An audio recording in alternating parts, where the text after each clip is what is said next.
Now to other top story tonight at 6 o'clock. A judge throwing the book at the Bristol man who did the unthinkable, viciously killing his grandmother.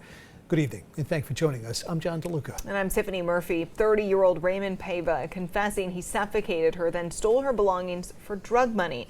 Tonight, his family and hers is speaking out. ABC 6 News reporter Daniel Coates was in the courtroom today. Well, moments before the judge handed down that sentence this morning, he said the details of this case were so severe, it's unlike anything he's ever seen in his courtroom before. The family of the defendant was also in the courtroom this morning, still looking for answers. No, Your Honor. The family of Raymond Paiva in tears Tuesday morning at Providence Superior Court as details about their loved one's murder, Eudora Gustafson, were rehashed, killed by her grandson. In your case, I cannot think of anything good to say about you. Judge Nugent sentenced Paiva to at least 60 years in prison for charges including murder and receiving stolen goods. The Bristol man hoped to steal money and belongings from his grandmother for heroin.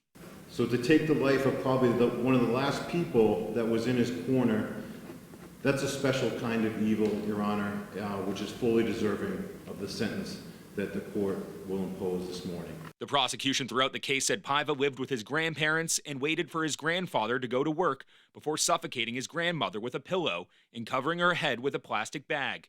She was later found by her husband, Mark. When I walked into the living room, I found her laying on the couch with a pillow over her head and made the comment to her not to sleep with a pillow over her head because it's not good.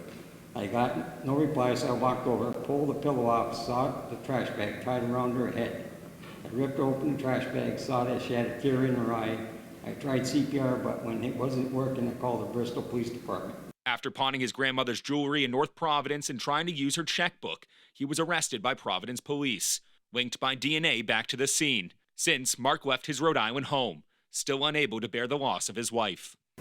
She was devoted to the family, always being there for them when they needed anything, including sharing our home with them when they needed a place to live. In fact, she invited a defendant to live in our home on 2 separate occasions.